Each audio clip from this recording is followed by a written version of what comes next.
बिस्मिल्लाहिर्रहमानिर्रहीम। ये जो टॉपिक है आपका, इसको हम कहेंगे the last topic of this fiscal policy के चैप्टर, जिसको आप कहते हैं टैक्स। टैक्स के हवाले से पहले तो सवालात नहीं आते रहे और हम भी इसके अंदर काफ़ी बेफिक्र थे कि चलो यार टैक्स का एक अलग से पेपर है तो शायद एग्जामिनर ये समझता हो कि उधर से काम हो जाएगा। लेकिन हुआ ये कि पिछले कुछ अरसे से टैक्स में से सवालात का दोबारा फिर एक जो है ट्रेंड सेट कर दिया एग्जामिनर ने। तो फिर हमें एक मुख्तात रवैया लेना पड़ा कि नहीं यार, टैक्स वाला मामला इतना इजी नहीं लेना चाहिए बच्चों को और पूरी तरह तैयार करना चाहिए। तब से हमने इसे इम्पोर्टेंट टॉपिक में शामिल कर दिया है। सबसे पहली बात तो ये है कि टैक्स क्या चीज़ है। आप पहली तस्वीर से ही समझ जाएंगे कि टैक्स क्या है। इसके अंदर ये हुकूमत है और हुकूमत को बजट बनाना है और उस बजट को बनाने के लिए उसे टैक्स वसूल करना है। तो ये तस्वीर जो है, ये मुंह बोलती तस्वीर है कि टैक्स क्या है। तो आप ये कहते हैं कि ये कंपल्सरी कंट्रीब्यूशन है टू स्टेट रेवेन्यू। तो tax is a compulsory contribution to state revenue lived by government on workers' income and business profit added to the cost of some goods and services and transactions।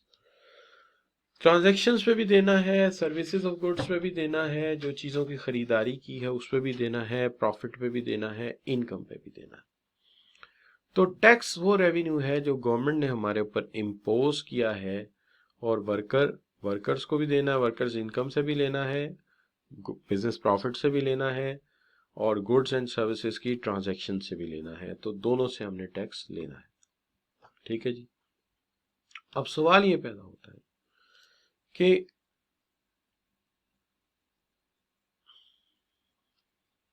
एक imposed saving है, tax एक imposed saving है जो हर सूरत हमें बचानी है और बचाकर रियासत को हैंड ओवर करनी है। It's must be an imposed saving. ठीक है, सबमिट टू गवर्नमेंट, जो गवर्नमेंट को सबमिट करनी पड़ती है। बहरहाल इसकी जो लाजमी डेफिनेशन है वो क्या है? Compulsory contribution to state revenue. अगर आप इतना भी कर देंगे, compulsory contribution to state revenue, उसके बाद आगे तफसील है कि किस किस में से देना है। तो वर्कर की इनकम से देना है, प्रॉफिट से देना है, added to cost of the some goods and services उसमें से देना है और ट्रांजैक्शंस में से भी देना है। तो इसलिए हम कहते हैं टैक्स जो है वो दोनों तरफ देना है। टैक्स आम तौर पे दो तरह से वसूल किया जाता है। वो इस तरह से वसूल किया जाता है कि हुकूमत कहती है हम टैक्स 2 दफ़ा लेंगे, किसी भी इंसान से टैक्स 2 दफ़ा लेंगे। कैसे? एक दफ़ा हम टैक्स लेंगे जब उसको इनकम मिलेगी, यानी पैसे मिलेंगे, इनकम मिलेगी, हम टैक्स लेंगे। और दूसरी दफ़ा हम उससे टैक्स लेंगे जब वो पैसे खर्च करने जाएगा, जिसको आप इनडायरेक्ट या सेल्स टैक्स कहते हैं। लिहाजा हम दोनों दफ़ा इनकम टैक्स लेंगे। चाहे आप आमदनी कमा रहे हो तो भी टैक्स देना है और अगर आपने अखराजात करने हैं तो भी टैक्स देना है। तो दोनों दफ़ा आपने टैक्स देना है। तो बच्चों ये टैक्स वाली बात समझ आई आपको?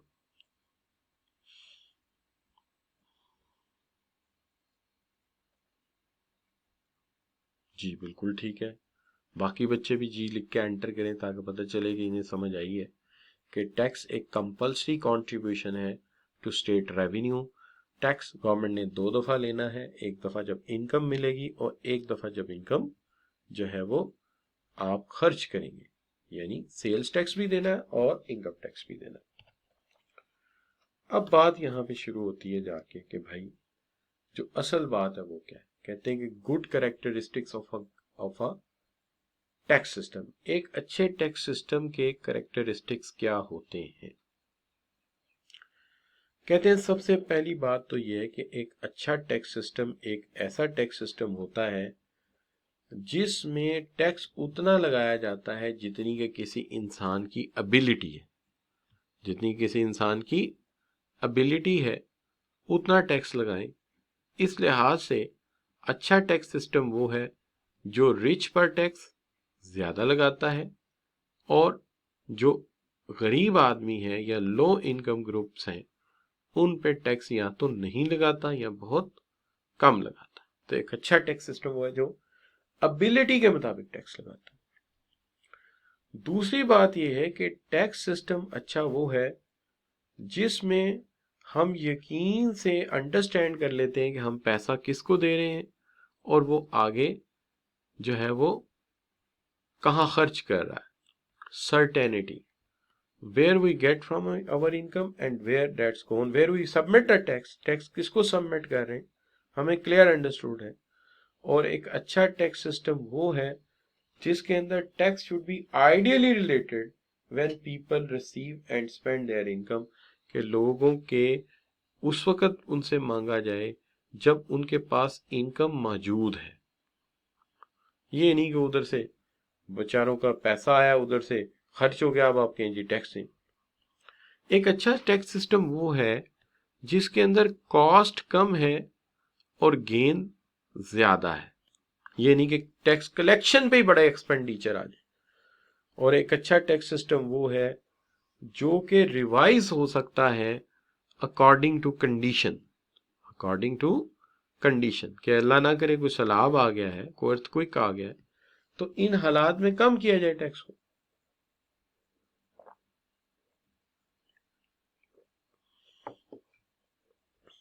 एक अच्छा टैक्स सिस्टम फ्लेक्सिबल होना चाहिए, फ्लेक्सिबल होना चाहिए, हालात के मुताबिक होना चाहिए। और एक अच्छा टैक्स सिस्टम वो है कि जब डिफिकल्ट हो जाए लोगों के लिए कि nobody can avoid it, कोई अवॉइड ना कर सके, जब लग जाए टैक्स, नो टैक्स अवॉइडेंस।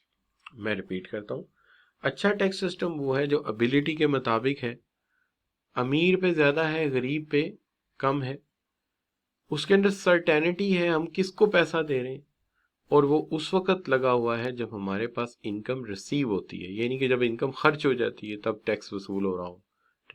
और जिसकी कॉस्ट ऑफ कलेक्शन कम है, गेन ज्यादा है, और हालात बदलने के साथ साथ फ्लेक्सिबली चेंज किया जा सकता है, और इसको अवॉइड करना मुश्किल है, नामुमकिन।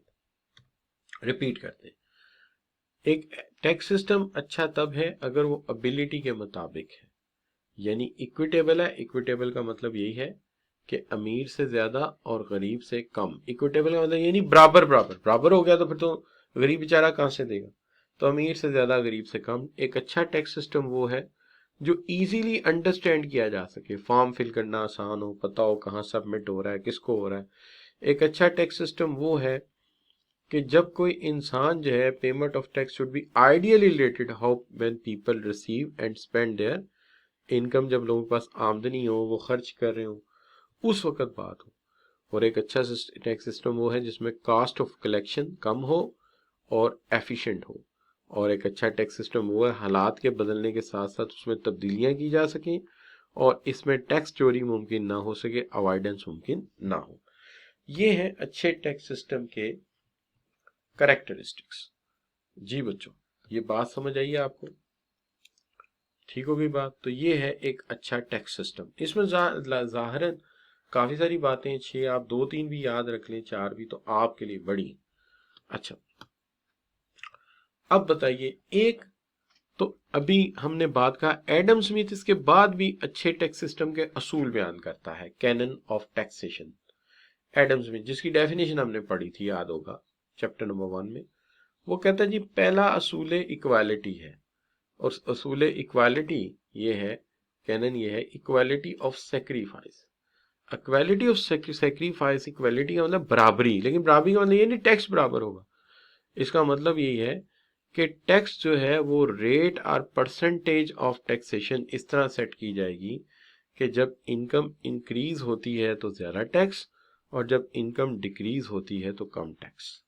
यानी अमीर आदमी से, रिच आदमी से हाई परसेंटेज, और गरीब आदमी से या लो इनकम ग्रुप से लो परसेंटेज। पहली बात। दूसरी बात, canon of certainty. Canon of certainty ये है कि हमें यकीन हो कि हम टैक्स किसको दे रहे हैं, टैक्स पेयर किसको टैक्स दे रहा है, और किस फाइनेंशियल ईयर में दे रहा है, क्या उसका सिस्टम है, कैसे काम कर रहा है। तीसरी चीज कन्वीनियंस, टैक्स उस वक्त लगाया जाए जब लोगों के पास पैसे मौजूद हों, लोगों के पास इनकम हो, फसलें कटी हो, आमदनी रिसीव हुई हो, तो उस वक्त आप टैक्स लगा दें हार्वेस्टिंग में। यानी कि जब पैसा खर्च हो गया हो, जेबें खाली हो और आप टैक्स लगा रहे हो, तब तो टैक्स कोई नहीं देगा।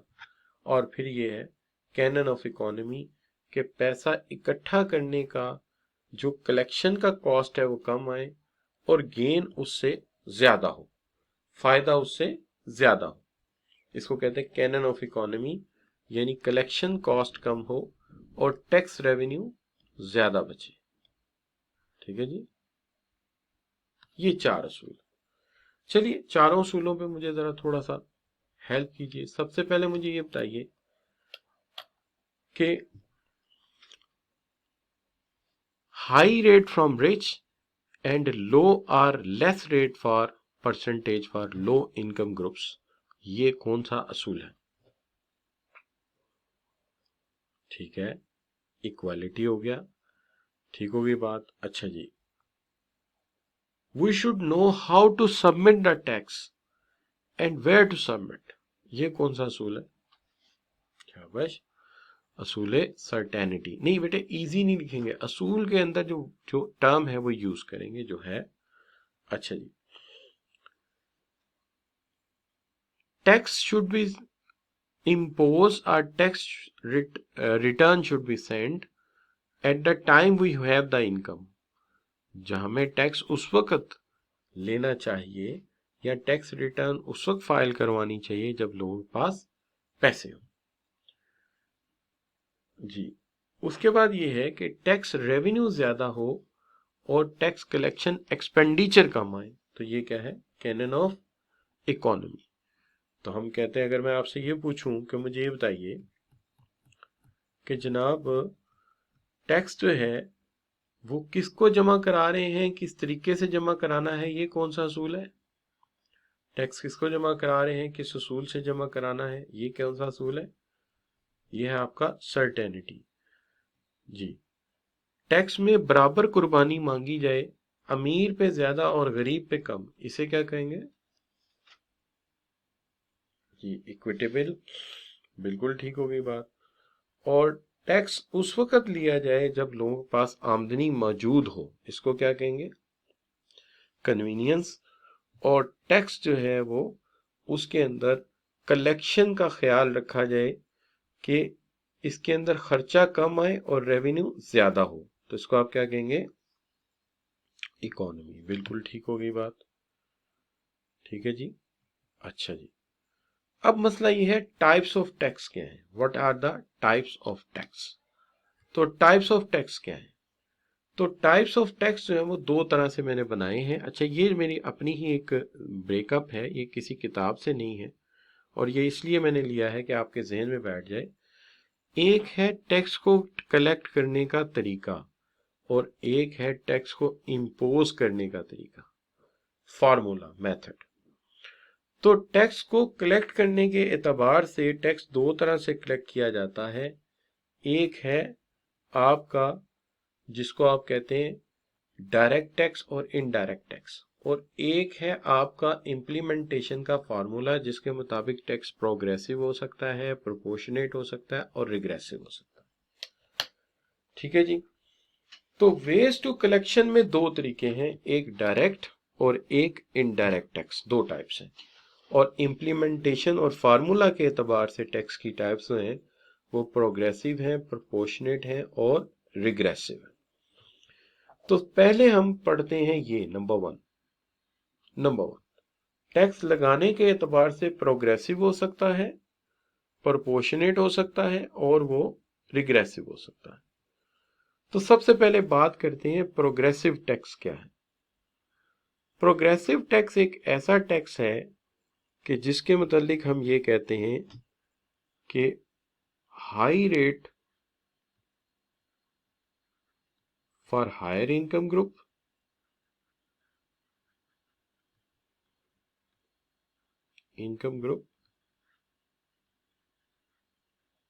and low rate for lower income group।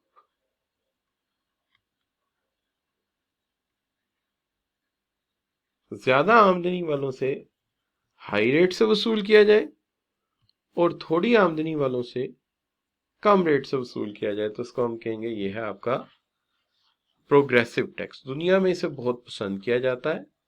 ठीक है जी। तो आप कहते हैं tax rate increases as taxable amount increases. Tax rate increase होता है जब टैक्सेबल अमाउंट इंक्रीज होती है। तो आप इसको डेफिनेशन भी बना सकते हैं और ये भी डिस्क्रिप्शन आप लिख सकते हैं। तो एक डिस्क्रिप्शन ये हो गई कि tax rate increases as taxable amount increases. वो दूसरी बात क्लियर हो गई कि tax rate decreases as amount of tax decreases, बात वही है। और high rate for higher income group and low rate for lower income group, ये भी आप लिख सकते हैं, दोनों भी लिख सकते हैं। तो देखिए, जहां आमदनी 1,000 से 80,000 तक है 10% है, जहां आमदनी जो है वो 8,500 से 33,000 तक है 15% है, तो ये कहेंगे ये ब्रैकेट्स तो बनाई है आपने, इसको हम कहेंगे ये प्रोग्रेसिव टैक्स। लेकिन एक होता है रिग्रेसिव टैक्स। रिग्रेसिव टैक्स इसके बिल्कुल उलट है कि tax where lower income entities pay higher fraction of their income. एक ऐसा टैक्स सिस्टम जिसमें लोअर इनकम एंटिटीज जो है वो ज्यादा टैक्स दे रही है, यानी जो गरीब आदमी है वो दे रहा है 50,000 और अमीर आदमी दे रहा है 10,000, तो उसको रिग्रेसिव टैक्स कहेंगे। अब सवाल ये है कि रिग्रेसिव टैक्स का एक्चुअली मतलब क्या है। ठीक है, यानी गरीब को से ज्यादा अमीर से कम। इसकी क्या मिसाल हो सकती है? देखिए, इसकी मिसाल ये हो सकती है कि अगर मैं आपसे कहूं कि एक आदमी की आमदनी है लेट से 50,000 और वो मोटरवे से गाड़ी चला के जा रहा है, तो फिक्स्ड अमाउंट में अगर चीज लेंगे तो फिक्स्ड अमाउंट से टैक्स जो होगा, फिक्स्ड अमाउंट से अगर आप टैक्स लेंगे, fixed amount in monetary terms लेंगे, तो फिक्स्ड अमाउंट में जब आप टैक्स लेंगे तो ये रिग्रेसिव हो जाएगा। वो कैसे कि गाड़ी यहां से चला के हम पिशावर गए, हमारे ऊपर रोड टोल टैक्स लगा 1,000 रुपया, तो इसकी आमदनी का कितना परसेंटेज आपने लिया? कोई कैलकुलेटर से मुझे बता सकता है? जी शाबाश। इसकी आमदनी का कितना परसेंटेज आपने ले लिया? शाबाश। How much percentage you receive of his income?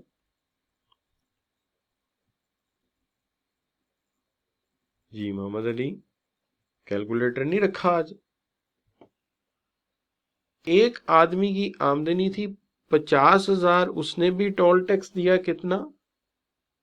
50, 1,000, 2%। और एक आदमी की आमदनी थी 5 लाख, उसने भी 1,000 दिया। अब उसका कितना परसेंट बना? शाबाश, तो उसका बन गया 0.2%।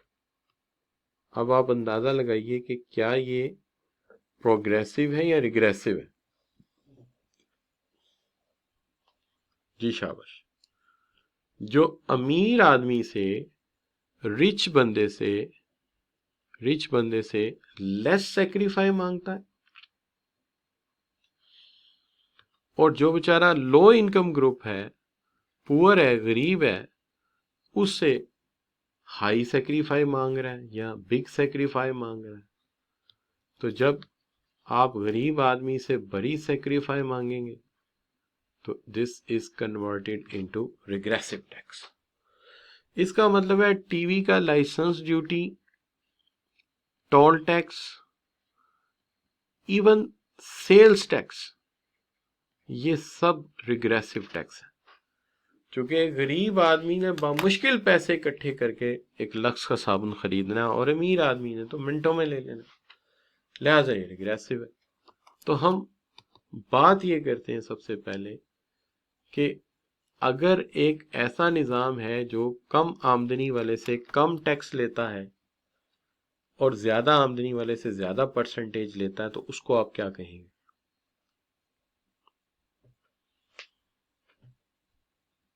कम आमदनी वाले से कम और ज्यादा वाले से ज्यादा परसेंटेज से टैक्स लेता है तो हम उससे क्या कहेंगे, तो आप उसे कहेंगे कि ये जो है हमारा जो है ये प्रोग्रेसिव टैक्स है। लेकिन अगर फर्ज कीजिए कि एक टैक्स जो है वो greater portion of poor man and lesser portion of rich man लेता है तो उसको क्या कहेंगे, वो रिग्रेसिव है। लेकिन रिग्रेसिव आपको नजर नहीं आएगा कहीं, यानी आप कोई हुकूमत मानेगी नहीं कि हमने रिग्रेसिव टैक्स लगाया, लेकिन रिग्रेसिव टैक्स आप आंखों से देखेंगे तो आपको नजर आएगा ना।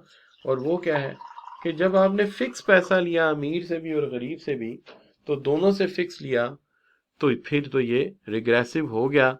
कि मैं एक दिन एक टोल टैक्स वाले से पूछा, मैंने कहा भाई ये बड़ी अजीब बात नहीं है कि मेहरान वाले से भी आप टोल टैक्स में 700 रुपया ले रहे हैं और मर्सिडीज वाले से भी 700 ले रहे हैं, यार ये तो बिल्कुल रिग्रेसिव है। मर्सिडीज कहाँ और मेहरान कहाँ, और टैक्स बराबर है, तो ये रिग्रेसिव नहीं तो और क्या। इवन एक एफएक्स वाला उसे भी वही टैक्स देना, तो ये रिग्रेसिव टैक्स है। गरीब से ज्यादा और अमीर से कम सेक्रीफाई मांग रहा है। बज़ाहिर देखने में बराबरी है लेकिन हकीकत में ये रिग्रेसिव। अच्छा बच्चों, तो दो, लेकिन एक टैक्स का निजाम इन्होंने ऐसा बनाया है जहां पे बिल्कुल बराबर परसेंटेज है, प्रोपोर्शनल, कहता है रिगार्डलेस ऑफ इनकम पे सेम फ्रैक्शन ऑफ इनकम, कि जी हर एक के लिए 2% है, अमीर है गरीब है हर बंदा 2% देगा अपनी आमदनी का, तो इसको आप कहेंगे ये प्रोपोर्शनेट है।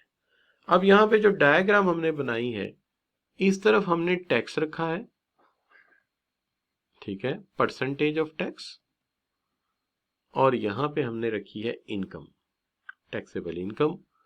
तो अगर इनकम के कम होने पर टैक्स बढ़ता जाए, इनकम के कम होने पर टैक्स बढ़ता जाए, तो हम इसे कहेंगे कि देखिए इनकम कम हो रही है, टैक्स बढ़ता जा रहा है, तो ये रिग्रेसिव टैक्स है। लेकिन अगर इनकम के बढ़ने पर टैक्स कम होता जा रहा है तो ये प्रोग्रेसिव है,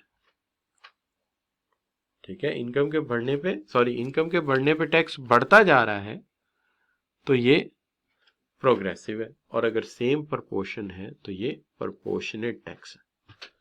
तो बच्चों ये डायग्राम बड़ी सिंपल सी है कि ये अगर इनकम है आपकी, ये आपका टैक्स रेट है, तो टैक्स के बढ़ने, इनकम के बढ़ने के साथ साथ टैक्स बढ़ता जाए तो इसको कौन सा टैक्स कहेंगे आप, शाबाश, इनकम बढ़ती जा रही है टैक्स बढ़ता जा रहा है, इसको आप क्या कहेंगे, शाबाश, इसको आप शाबाश प्रोग्रेसिव टैक्स कहेंगे, आप इसको प्रोग्रेसिव टैक्स कहेंगे, बिल्कुल ठीक है। अच्छा, और अगर इनकम के बढ़ने के साथ साथ ये कम होता जा रहा है, ये देखिए इनकम बढ़ रही है ये कम होता जा रहा है, अब ये क्या है, इनकम के बढ़ने पे कम होता जा रहा है, तो ये रिग्रेसिव है, ठीक हो गई बात। और अगर ये बराबर ही रहता है सबके लिए एक जैसा, एक ही परसेंटेज, तो फिर ये क्या है, फिर ये प्रोग्रेसिव है। तो इस चैप्टर में दो डायग्राम थे इकलौता, एक बिजनेस साइकिल में और एक ये वाला, बाकी इस पूरे चैप्टर में कोई डायग्राम नहीं है। अच्छा बच्चों, अब आप ये मानते हैं कि आपको समझ आ गई है प्रोपोर्शनेट टैक्स, तो पेपर में ये सवाल इस तरह से एड्रेस हुआ है, what is meant by regressive, progressive and proportional and progressive tax, give example of each of types of the tax, इनमें सब टाइप्स की जो एग्जाम्पल्स हैं वो हमें दे दें। और ये क्वेश्चन है आपका 6 मार्क्स का, ये टैक्स है आपका 6 मार्क्स का। तो अब सवाल ये है कि आपको ये तो पता ही है कि प्रोग्रेसिव टैक्स क्या है, रिग्रेसिव टैक्स क्या है। प्रोग्रेसिव टैक्स की जो मिसाल है हमारे मुल्क में वो है इनकम टैक्स,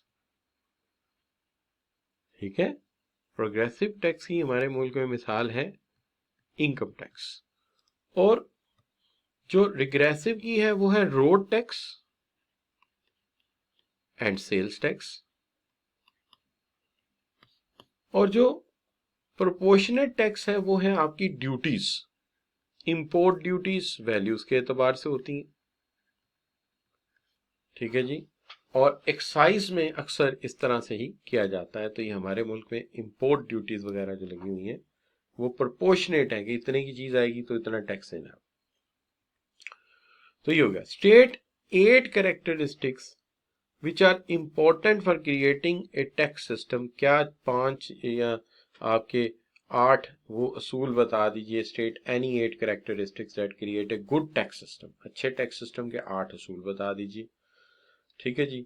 तो इन 8 असूलों में ये भी लिख सकते हैं कि tax system should be simple, it's form should be simple, tax system should be अवेयर्ड, common, आसान। और ये सारी चीजें भी आप इसमें ऐड कर देंगे तो आप लिख सकते हैं इसके अंदर, ठीक है बच्चों। अच्छा, बस नेम बताने हैं, चूंकि देखिए उसने कहा है ना स्टेट एनी 8, तो 8 है, नंबर है 4, तो जाहिर बात है आप सिर्फ एक एक लाइन लिख देंगे, ठीक है ना। और आपने देखा होगा मैंने भी जब एक्सप्लेन किया तो 8 लाइन ही एक एक लिखी थी बस, ठीक है। अच्छा, अब इसके बाद आ जाता है, हाँ उसके अंदर एडम स्मिथ वाले भी 4 आप लिख सकते हैं और भी आप ऐड कर सकते हैं, तो एडम स्मिथ वाले भी 4 आ सकते हैं, ठीक है। अच्छा जी, अब भी दिखाते हैं बेटा। Briefly describe 2 feature of each of the following. नहीं नहीं, ये सवाल और आ गया बीच में, डाउन टर्न एंड टैक्सेशन। नहीं, इसके अंदर ये एक सवाल है आपका, गुड टैक्स सिस्टम। तो ये 1 2 3 4 5 है, तो हर एक के 2 नंबर है, सिर्फ 2 मार्क्स के लिए ये, ठीक है, कि गुड टैक्स सिस्टम कैसा होता है। तो अब बच्चों यहां तक ये आपकी वो डायग्राम है जिसकी आप बात कर रहे थे, जो आप देखना चाह रहे हैं।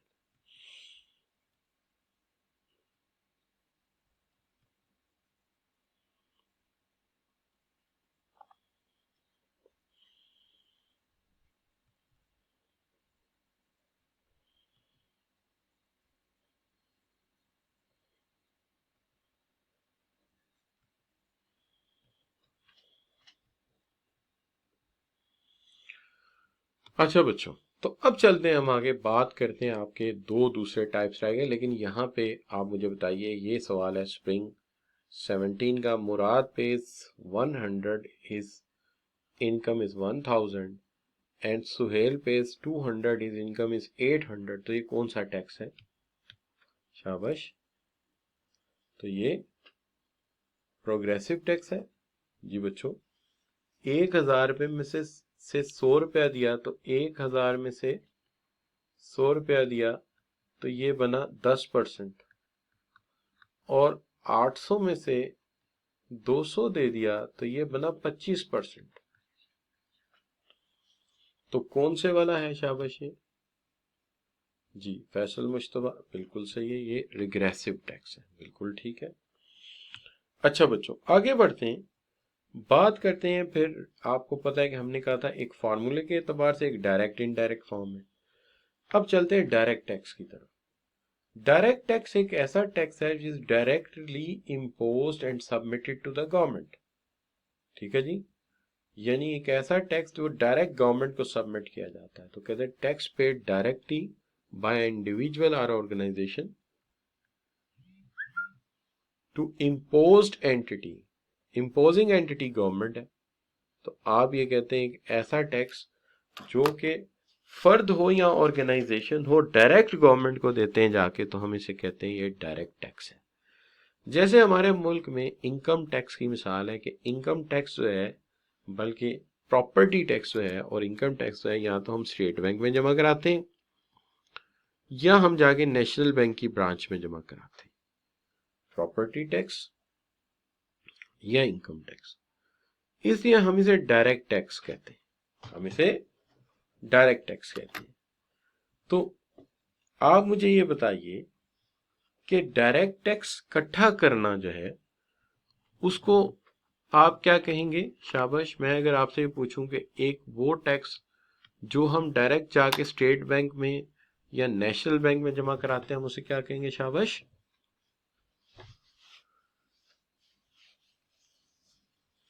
कि हम इम्पोजिंग एंटिटी को डायरेक्ट जमा करा रहे हैं। अब खूबी की बात यह कि डायरेक्ट टैक्स के एडवांटेजेस और डिसएडवांटेजेस सीख लिए जाएं तो ये एक दूसरे के अपोजिट भी लिखे जाते हैं। डायरेक्ट के एडवांटेजेस इनडायरेक्ट के डिसएडवांटेजेस हैं, और डायरेक्ट के डिसएडवांटेजेस डायरेक्ट के एडवांटेजेस में। मिसाल के तौर पे इसमें सबसे पहला एडवांटेज ये है कि ये इकोनॉमिकल है। आप जाके लोगों की इनकम पता करते हैं और उन्हें एक रेशो बताते हैं, वो उस हिसाब से जमा करा देते हैं। लिहाजा इसके जमा करने में बहुत कम लागत आती है, बल्कि ज्यादातर एफर्ट जो है वो पीपल करते हैं, हुकूमत तो सिर्फ एक निज़ाम बना देती है। तो डायरेक्ट टैक्स थोड़ा इकोनॉमिकल है, सस्ता है, आराम से जमा हो जाता है। अच्छा, अब आप ये बताइए कि अगर आप डायरेक्ट टैक्स दे रहे हैं तो आपको ये पता चलेगा आप किसको जमा करा रहे हैं, यानी आपको पता चल जाएगा सर्टेनिटी इसमें ज्यादा होगी या कम होगी। क्या ख्याल है? तो इसमें सर्टेनिटी ज्यादा होगी, हम किसको दे रहे हैं, और गवर्नमेंट को भी यकीन ज्यादा होगा कि ये रेवेन्यू कहाँ से आ रहा है, किस तरीके से आ रहा है, और बावक्त जरूरत कम और ज्यादा भी किया जा सकता है इसको। तो लिहाजा ये इलास्टिक भी है कि गवर्नमेंट हालात खराब होने पे कम भी कर सकती है। तो हम इसके अंदर 3 खूबियां देखते हैं, बल्कि 4। एक खूबी ये है कि ये इकोनॉमिकल है, इकट्ठा करने में खर्चा नहीं आता। दूसरा, इसमें सर्टेनिटी रहती है, हुकूमत को पता होता है कितना टैक्स लगाया है, कितना रेवेन्यू आएगा, और देने वाले को भी पता होता है कि ह्यूम आई एम सबमिटिंग। और इलास्टिक भी है, हालात खराब हो तो आप कह सकते हैं कि अच्छा यार इस साल हालात जरा खराब थे इस सेक्टर में, तो इस सेक्टर के वर्कर के ऊपर या इस सेक्टर के ऊपर ये टैक्स कम कर देते हैं। लेकिन इसके अंदर एक स्विक सेंस भी पैदा होती है। जब आप टैक्स देते हैं तो आपको पता चलता है कि जो सिग्नल बना है, ये जो सड़क बनी है, ये आपके पैसे से बनी है। तो बाज़ औक़ात ये होता है कि लोग अगर सिग्नल को तोड़ने के लिए पत्थर हाथ में लेते हैं तो आप खड़े होते हैं, नहीं नहीं मैंने नहीं तोड़ने देना। क्यों नहीं तोड़ने देना भाई, क्या वजह है? तो आप आगे खड़े हो जाएंगे, मैंने ये सिग्नल तोड़ने नहीं देना। क्यों नहीं तोड़ने देना, वो पूछेंगे तो क्या कहेंगे आप लोग? क्या कहेंगे आप लोग कि जी मैं आगे खड़ा हूं, मुझे पत्थर फाड़ लो? नहीं, आप ये कहेंगे कि चूंकि ये मेरे टैक्स से लगा है और मैं तोड़ने नहीं दूंगा, पैसे लगे हैं मेरे। बिल्कुल सही है। तो सिक्स सेंस भी पैदा होती है, कॉन्शियसनेस भी पैदा होती है। इसलिए 4 बातें हैं। पहली बात, इससे पैसा इकोनॉमिकली इकट्ठा होता है। दूसरी बात, इसमें सर्टेनिटी है, यकीन है गवर्नमेंट को इतना पैसा आएगा। अच्छा, इलास्टिक है, कम करना हो तो कम कर सकते हैं, और सिक्स सेंस भी है। लेकिन 3 नुकसानात भी हैं, या 3 ड्रॉबैक भी हैं। वो ड्रॉबैक क्या है? ड्रॉबैक जो है वो ये है कि जनाब, ड्रॉबैक ये है कि ये इनकन्वीनियंट है। इनकन्वीनियंट इसलिए है कि अपने पैसे में से पैसे बचा के जमा कराना बड़ा मुश्किल काम है, लिहाजा ये इनकन्वीनियंट है। और आपको ये भी मानना पड़ेगा कि ये अनपॉपुलर भी है। लोग इसको बड़ा बदनाम करते हैं। ये जब भी किसी को टैक्स की वो रसीद आती है या कोई भी टैक्स का जो है परवाना आता है, तो वो 2-4 गालियां तो ऐਵੇਂ ही दे देता है हुकूमत। ठीक है जी, तो ये अनपॉपुलर भी है। और इसमें ये भी कोई शक नहीं कि इसमें टैक्स अवेजन का भी बहुत ज्यादा चांस है, क्योंकि ये अनपॉपुलर है, लोग जान छुड़ाते हैं इससे, कहते हैं ना ही हो तो अच्छा है। तो ये भी एक मसला है। तो ये एक इनकन्वीनियंट है, एक अनपॉपुलर है, और लोग अवेजन की कोशिश भी करते हैं। अब देखा जाए तो जो डायरेक्ट टैक्स है, इसके डिसएडवांटेजेस क्या? इनडायरेक्ट टैक्स क्या है? इनडायरेक्ट टैक्स ये है कि आप साबुन लेने गए, चाय की पत्ती लेने गए, तो उसके ऊपर आपसे टैक्स ले लिया गया, यानी उसकी कीमत में शामिल कर दिया गया। तो आपको पता भी नहीं है कि मैंने जो चाय खरीदी है उसकी एक्चुअल कीमत क्या थी और इसमें हुकूमत को पैसे कितने गए। लिहाजा हम इसको कहते हैं ये इनडायरेक्ट टैक्स है। ठीक है जी। तो इनडायरेक्ट टैक्स जो है वो आम तौर पे इसमें वही जो उसके एडवांटेज डिसएडवांटेज से एडवांटेज बन जाएंगे। एक तो इसमें कन्वीनियंट है, थोड़े थोड़े पैसे करके देने, साबुन लेने के 5 रुपए दे आए, चाय की पत्ती लेने के 10 रुपए दे आए। फिर इसमें अवेजन मुमकिन नहीं है, जब चीज खरीदोगे तो देना ही पड़ेगा। और तीसरी चीज ये है कि इसमें कैपिटल फॉर्मेशन भी होती है, थोड़े थोड़े पैसे इकट्ठे करके बहुत ज्यादा पैसे इकट्ठे हो जाते हैं। लेकिन फौरी तौर पे आप देखें तो उसके जो एडवांटेजेस है उसके डिसएडवांटेजेस बन जाएंगे। इसमें सर्टेनिटी नहीं, हुकूमत को नहीं पता कितने पैसे इकट्ठे होंगे, और देने वाले को भी नहीं पता पैसे जा किसको रहे। और ये रिग्रेसिव भी हैं, क्योंकि जिसकी आमदनी कम है उसके भी उतने ही पैसे लेने हैं और अमीर से भी उतने ही लेने हैं, लिहाजा ये रिग्रेसिव भी है। और तीसरी बात ये है कि इसके अंदर इंसान के अंदर वो कॉन्शियसनेस पैदा नहीं होती कि ये चीज मेरे पैसे की बनी है। वो समझता है मैंने कहाँ टैक्स दिया, मैं तो टैक्स देता ही नहीं हूँ, जबकि वो चीजों पे कई दफा टैक्स दे चुका होता है। ठीक हो गई बात। और फिर ये अनइकोनॉमिकल भी है कि इसके कलेक्ट करने की कॉस्ट बहुत ज्यादा है, मल्टीपल डायमेंशन से पैसा इकट्ठा करना पड़ता है जिसपे पैसा काफी लगता है, और इससे इन्फ्लेशन भी बढ़ता है, महंगाई भी बढ़ती है, कीमतें बढ़ जाती हैं। तो ये बच्चों इसके नुकसानात हैं। अब इसके ऊपर भी काफी ज्यादा सवालात मौजूद हैं, जिसके अंदर आप कहते हैं कि what is meant by direct and indirect tax, autumn 16। 2 example उसकी दे दें, दो उसकी तो एग्जांपल मैंने साथ साथ दी हैं। 3 एडवांटेजेस लिख दें और 3 डिसएडवांटेजेस लिख दें इनडायरेक्ट टैक्स के। ठीक है। स्प्रिंग 15 में भी जो है इस तरह का सवाल आया हुआ है कि एडवांटेजेस और डिसएडवांटेजेस लिख दें इनडायरेक्ट टैक्स के। ठीक है जी। अच्छा, और इसी तरह का सवाल आपको ऑटम 18 में भी मिलेगा कि 4 main cannons of tax system लिख दें एडम स्मिथ के। ठीक है जी। और उसके लिए उसने मार्क्स आपको लिखे हैं 8। तो सवाल इसमें आसान है, कोई ज्यादा कॉम्प्लिकेटेड सवाल है ही नहीं, जो पढ़ाया वही पूछ लेते हैं वो लोग। जी बच्चों, तो यहां तक हम समझें कि हम जो है इनको मुकम्मल समझें कि indirect tax is submitted through a subsidiary और इनडायरेक्ट। इस चैप्टर के कंप्लीट